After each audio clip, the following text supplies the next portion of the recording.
La señal apareció sin estruendo, como suelen hacerlo las verdades que no desean ser adoradas, sino comprendidas. Una noche, las luces se encendieron donde siempre lo hacen, pero algo en el aire se quebró. El silencio no era el mismo. Había una grieta invisible en la costumbre. Cada ciclo del año el mundo repetía el mismo gesto. Fuego en las ventanas, cantos heredados, mesas compartidas bajo símbolos de hojas perennes. Nadie preguntaba por qué. Nadie miraba más allá del ritual. Pero en los márgenes del tiempo, donde la memoria no ha sido domesticada, alguien observaba con inquietud. No celebraba, escuchaba. Porque sabía que las fechas también pueden mentir cuando se las repite lo suficiente. El viajero no tenía nombre, o tal vez los había tenido todos. Caminaba entre relatos antiguos, no buscando una figura, sino un orden. No quería saber quién había nacido, sino cuándo el mundo había sido tocado de verdad. Y cuanto más leía los testimonios dispersos, más clara se volvía la ausencia. No había día marcado, no había mes, solo señales, fragmentos, sombras que apuntaban en la misma dirección, sin decirlo jamás. Descubrió que el error no había nacido de la malicia, sino de la necesidad. Las generaciones no soportan el vacío. Cuando una fecha falta, el ser humano la inventa. Así, una noche ya celebrada por otros, fue vestida con nuevos significados. No fue un robo, fue una superposición. Una luz colocada sobre otra luz, hasta que ambas se confundieron. Pero el viajero no buscaba culpables, buscaba coherencia. Y la encontró no en el centro del relato, sino en su periferia, en un hombre anterior al acontecimiento, un servidor del rito, un guardián del umbral. Su historia estaba medida, no en emociones, sino en ciclos exactos, turnos, meses, esperas. En él comenzó una cuenta silenciosa que nadie había detenido. En los archivos del templo, el viajero leyó sobre órdenes antiguas, sobre turnos que se repetían como el pulso de una criatura viva. Cada servicio tenía un tiempo, cada tiempo una consecuencia. Y cuando aquel servidor regresó a su casa, tras cumplir su turno, algo fue sembrado. No se anunció con cantos, solo con silencio, el tipo de silencio que precede a lo inevitable. Meses después, otro cuerpo recibió la señal. No al mismo tiempo, no por accidente. El intervalo estaba registrado, exacto, como si alguien hubiera contado los días con paciencia infinita. Entonces el viajero levantó la vista hacia los campos. No los imaginó cubiertos de escarcha, sino abiertos, respirando. Los guardianes del rebaño no se refugian cuando la tierra aún alimenta. Permanecen afuera cuando la noche no hiere. Y esa simple verdad, ignorada por siglos de decoración, lo golpeó con fuerza. No era invierno, nunca lo fue. Los campos cercanos a la aldea sagrada no eran tierras comunes. Habían sido reservados. Criaban animales destinados a ofrendas, corderos sin mancha. Nacían en temporadas precisas. Eran vigilados noche tras noche, no por romanticismo, sino por necesidad. Nadie cuidaría así a un rebaño en el tiempo de la lluvia.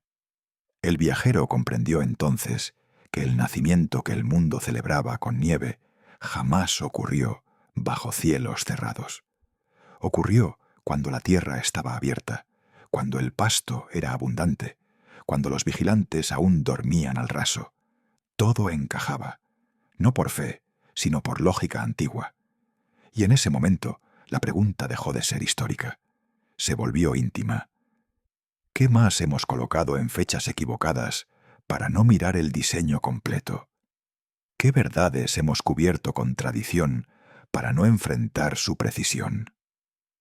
El viajero cerró los textos. No celebró el hallazgo, porque entendió algo más perturbador. Si cada detalle había sido contado, entonces nada había sido improvisado. Y si nada fue improvisado, entonces la señal no era sólo para entonces, tal vez aún no lo sea. Tal vez el verdadero eco de aquel nacimiento no pide luces ni canciones, sino ojos atentos, porque las verdades más antiguas no gritan, esperan, y cuando por fin las vemos, ya es imposible volver a mirar el calendario de la misma forma. La señal no descendió con relámpagos, sino con una coherencia imposible de ignorar. Los campos guardaban memoria. La tierra recordaba lo que los hombres habían aprendido a repetir sin preguntar. Allí, donde la hierba había sido testigo de generaciones enteras de espera y sangre derramada, algo distinto ocurrió. No fue un grito, fue un reconocimiento.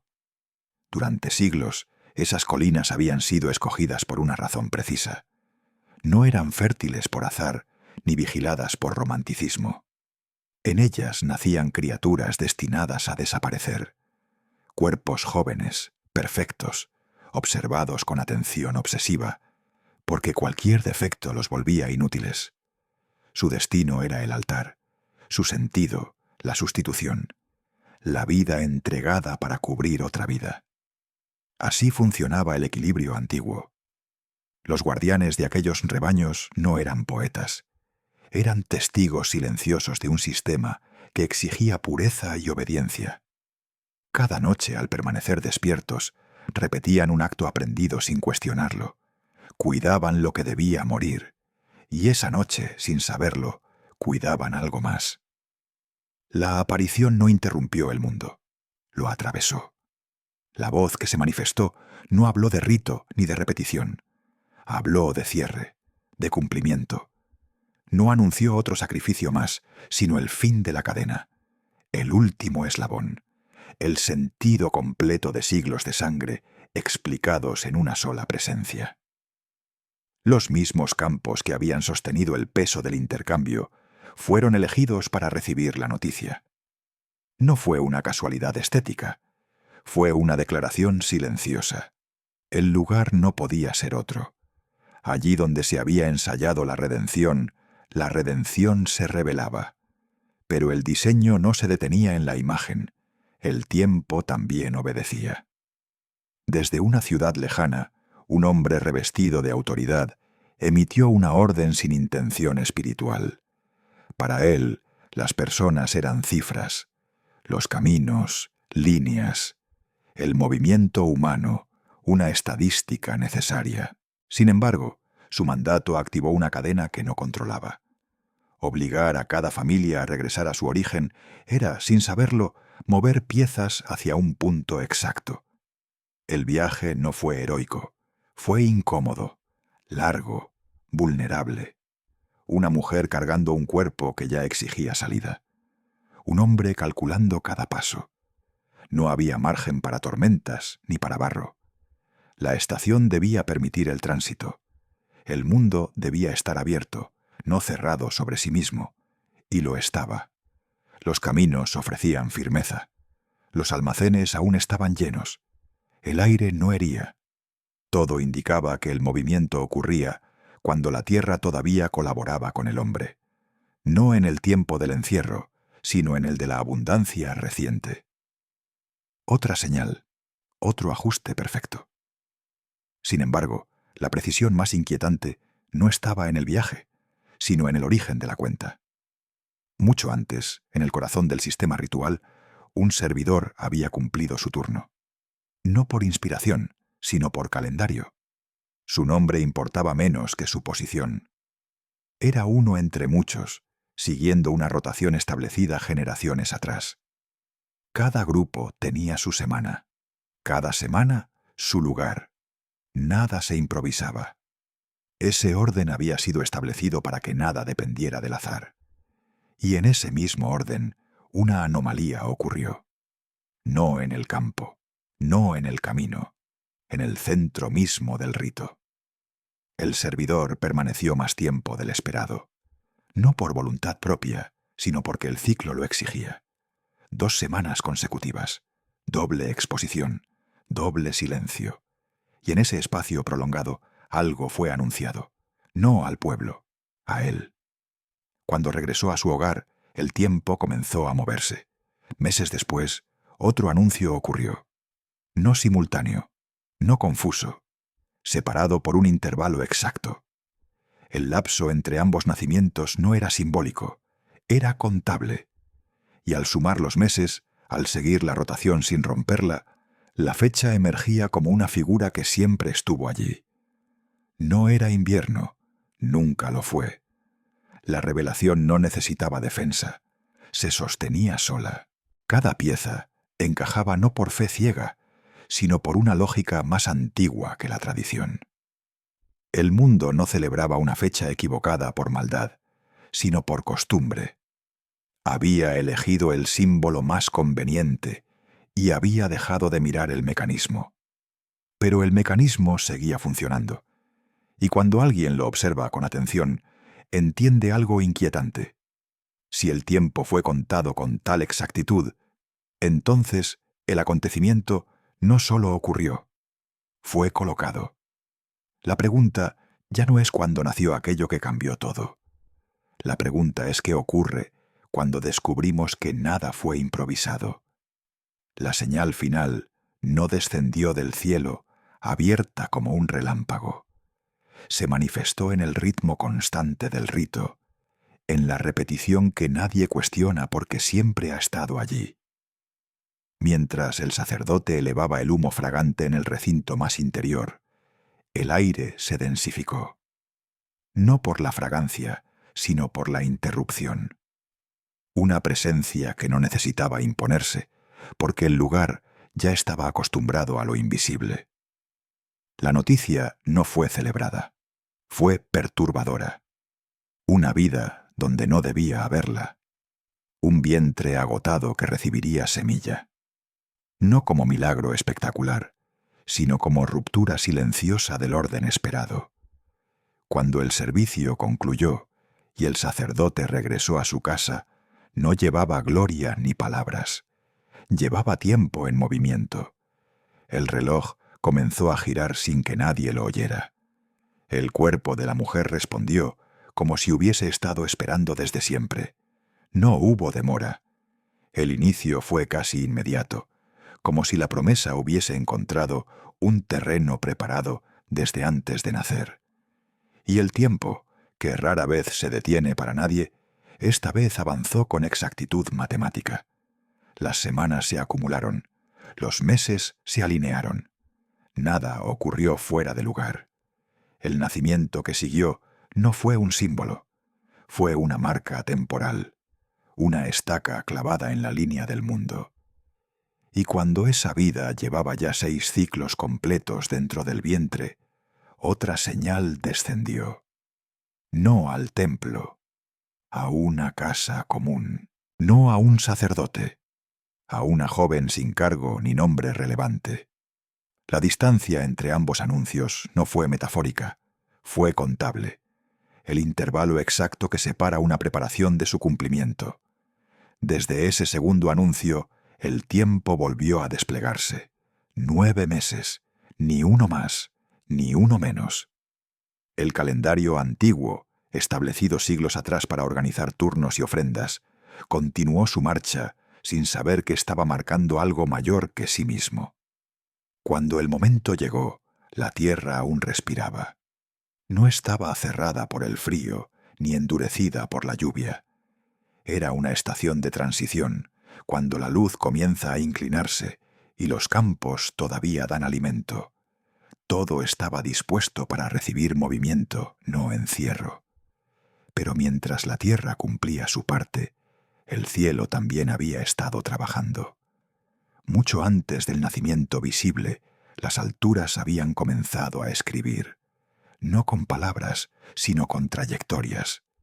2 luces antiguas, observadas desde el inicio de las civilizaciones, comenzaron a acercarse en el firmamento. No una vez, varias, como si insistieran, como si quisieran ser vistas. Para quienes sabían leer el cielo, aquello no era un accidente. Las luces portaban significados antiguos: realeza, pueblo, territorio. Y el lugar donde se encontraban no era neutral. estaba cargado de memoria, de promesas leídas en silencio generación tras generación. El anuncio no duró una noche, se extendió, acompañó. Permitió que quienes buscaban tuvieran tiempo de prepararse, de emprender camino, de interpretar sin prisa. No era una señal para la multitud, sino para los atentos. Cuando los viajeros finalmente preguntaron, el nacimiento ya había ocurrido. La señal no señalaba un futuro distante, sino un presente recién inaugurado. El cielo no guiaba hacia una esperanza abstracta, sino hacia un hecho consumado. Todo había encajado. El ritmo del templo, la biología imposible, la estación abierta, el decreto humano, el viaje vulnerable, el lenguaje de las estrellas. Nada fue improvisado. Y al comprenderlo, algo se vuelve inquietante. Porque si el tiempo fue contado con tanta precisión, si los cuerpos, los cielos y los rituales marcharon al mismo compás, entonces el acontecimiento no fue una reacción al mundo, fue una inserción deliberada en él. Tal vez por eso aún incomoda, porque no vino a romper el tiempo, vino a cumplirlo. Y cuando uno percibe ese diseño, ya no puede mirar el cielo nocturno sin preguntarse qué otras señales seguimos ignorando mientras celebramos fechas aprendidas. La última señal no fue pronunciada con palabras, fue escrita en la materia misma del mundo, en el movimiento exacto de los astros, en el ritmo de las estaciones, en la forma en que el tiempo pareció inclinarse para permitir un cruce imposible. Aquello que iba a cambiarlo todo no fue anunciado solo a un pueblo, ni siquiera a una tradición. Fue comunicado a la creación entera, como si el universo hubiese sido convocado para dar testimonio. Nada habló de manera aislada. Las voces antiguas, los sueños, las señales en el cielo y los ciclos de la tierra comenzaron a resonar al unísono. Incluso quienes jamás habían oído hablar de promesas o pactos pudieron percibir que algo irrepetible había ocurrido. No porque entendieran su significado, sino porque el orden habitual parecía haberse alineado con una intención más profunda. Pero aún había un nivel más íntimo, más perturbador. El acontecimiento no solo coincidía con una estación favorable, coincidía con un lenguaje antiguo, cargado de memoria. Una temporada que no celebraba poder, sino cercanía. No conquista, sino presencia. En esos días, el pueblo recordaba un tiempo en el que lo eterno no habitaba en estructuras sólidas, sino en refugios frágiles, en tiendas levantadas con ramas, en espacios temporales, en lugares donde el cielo parecía descender para acompañar la marcha humana. Aquella celebración no era nostalgia, era anticipación. Durante una semana, las familias abandonaban la seguridad de sus muros y habitaban estructuras deliberadamente frágiles, no para sufrir, sino para recordar, para volver a sentir que lo divino no siempre se manifiesta en lo permanente, sino en lo provisional, en el trayecto, en el desierto, en lo que apenas sostiene. Y fue en ese mismo tiempo cuando ocurrió lo inconcebible, no como un símbolo vacío, sino como una correspondencia perfecta. Lo eterno no eligió un palacio ni una fecha de solemnidad imperial.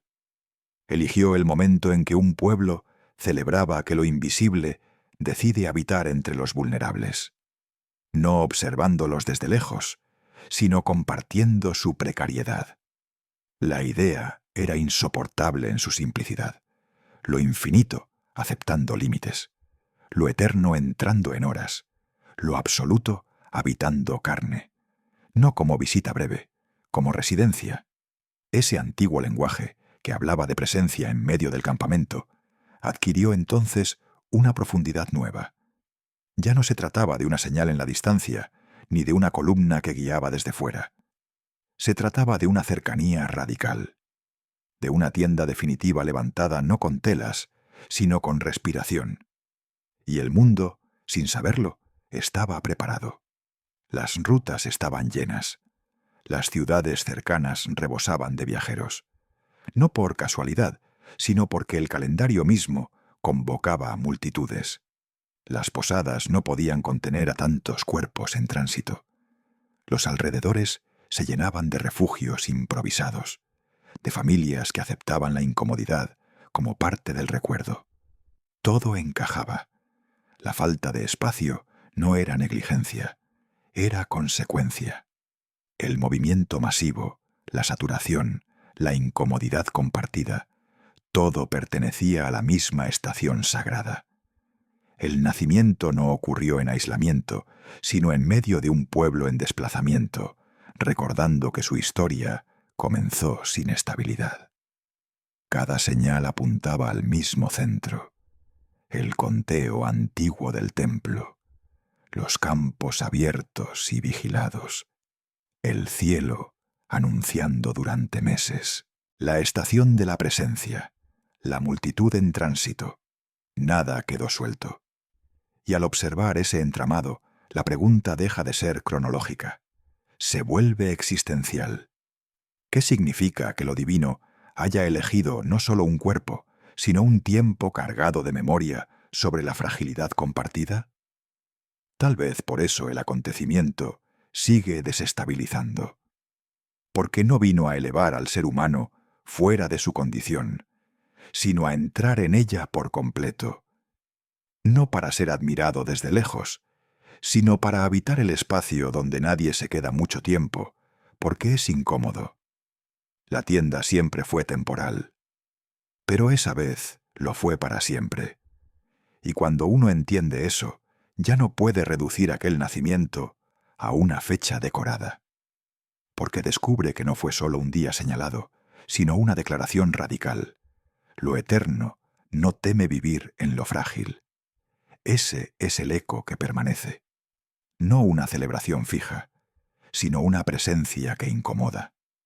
El anuncio no quedó suspendido en el cielo como una promesa inconclusa. El mismo sonido que había inaugurado la llegada estaba destinado a volver. Trompetas invisibles marcaron el inicio, y un día volverán a marcar el cierre. Pero antes de que ese eco final se manifieste, la historia misma levantó su voz como testigo involuntario, y lo hizo a través del miedo. Porque cuando el verdadero poder entra en el mundo sin pedir permiso, lo primero que despierta no es adoración, sino terror en quienes gobiernan desde la fragilidad del trono. El rey de aquel tiempo no necesitó comprender el misterio para sentirse amenazado. No entendió señales ni símbolos, pero reconoció el temblor. Algo había nacido fuera de su control, algo que no respondía a ejércitos ni a decretos. Su reacción fue inmediata y brutal. No buscó verdad, buscó eliminar la posibilidad. La orden que dio no fue estratégica, fue desesperada. Un acto ciego para preservar un dominio que ya se estaba disolviendo. Y, sin saberlo, dejó una marca imborrable en el tiempo. Porque el miedo no solo destruye, también delata. El intento de borrar una vida reveló, sin quererlo, el momento exacto en que esa vida debía haber comenzado. El margen que el tirano cubrió con violencia fue amplio, pero no infinito. Estaba calculando, cubriendo un rango, asegurándose de no fallar. Ese gesto, tan oscuro como preciso, delimitó la ventana final. La historia, fría y sin devoción, añadió el último dato. El reinado terminó poco después de que el cielo oscureciera brevemente y antes de que el calendario sagrado avanzara hacia su siguiente umbral. Ese intervalo no es interpretable, es concreto. Y al colocarlo junto a todas las demás piezas, el rompecabezas dejó de admitir alternativas. Todo había ocurrido antes de que el poder cayera, pero no demasiado antes.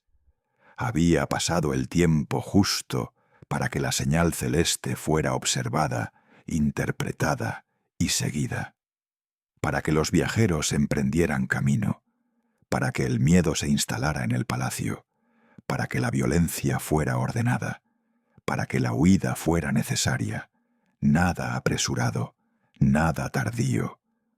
Cuando el trono cayó, el acontecimiento ya era irreversible, y al observar el conjunto completo, la imagen se vuelve inquietantemente clara.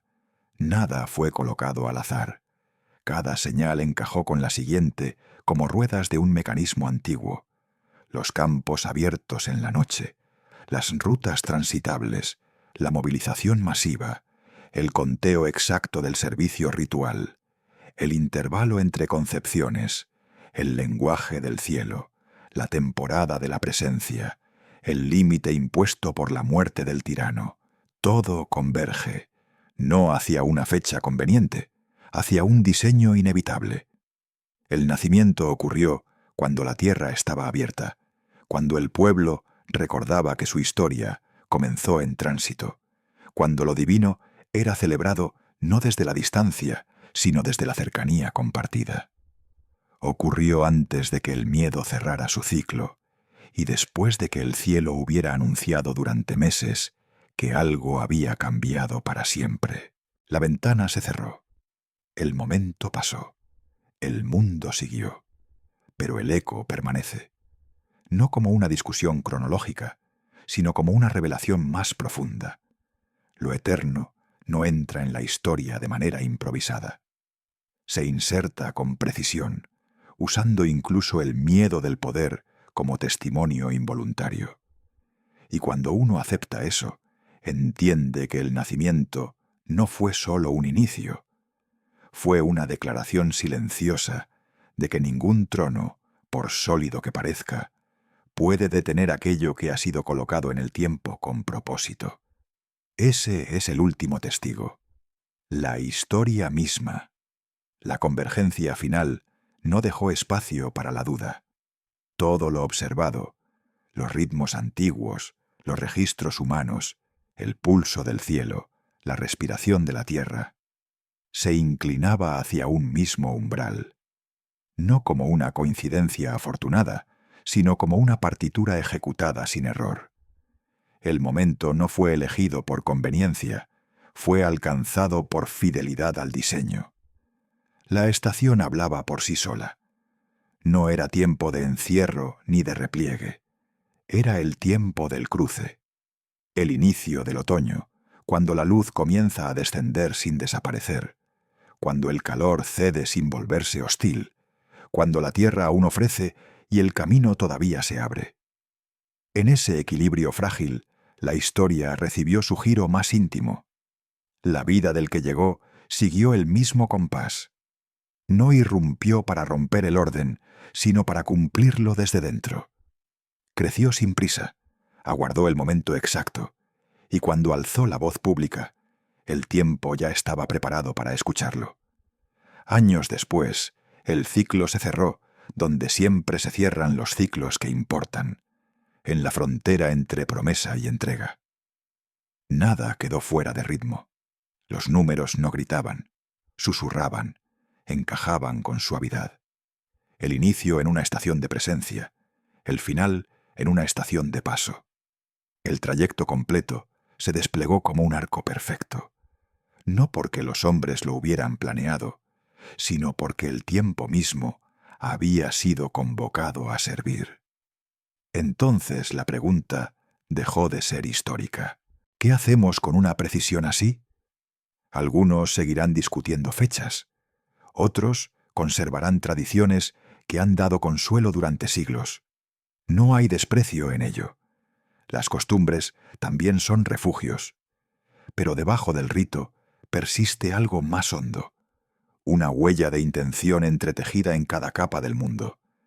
Desde los turnos silenciosos del servicio antiguo hasta los giros lentos de luces lejanas. Desde la rutina humilde de quienes velan en la noche hasta los decretos fríos del poder. Todo se movió, todo obedeció, no a una fuerza ciega, a un propósito. La llegada no fue un accidente luminoso en una historia caótica, fue una inserción consciente. El cielo no improvisó, la tierra no reaccionó tarde, El tiempo no se desbordó. Cada elemento ocupó su lugar, como si el mundo entero hubiera sido entrenado para reconocer ese instante. Y sin embargo, la tradición eligió otro símbolo, una noche distinta, una fecha que no correspondía al hecho, pero sí al sentido. No para negar la verdad, sino para expresar otra, que la luz entra cuando la noche parece más profunda, que lo humano necesita signos que abracen, no solo datos que convenzan. El día elegido para celebrar no fue histórico, fue poético. No marcó el nacimiento exacto, sino la idea eterna de la encarnación, la cercanía radical de lo invisible, la decisión de habitar, de no permanecer distante. Pero el verdadero peso no está en el calendario, está en la consecuencia.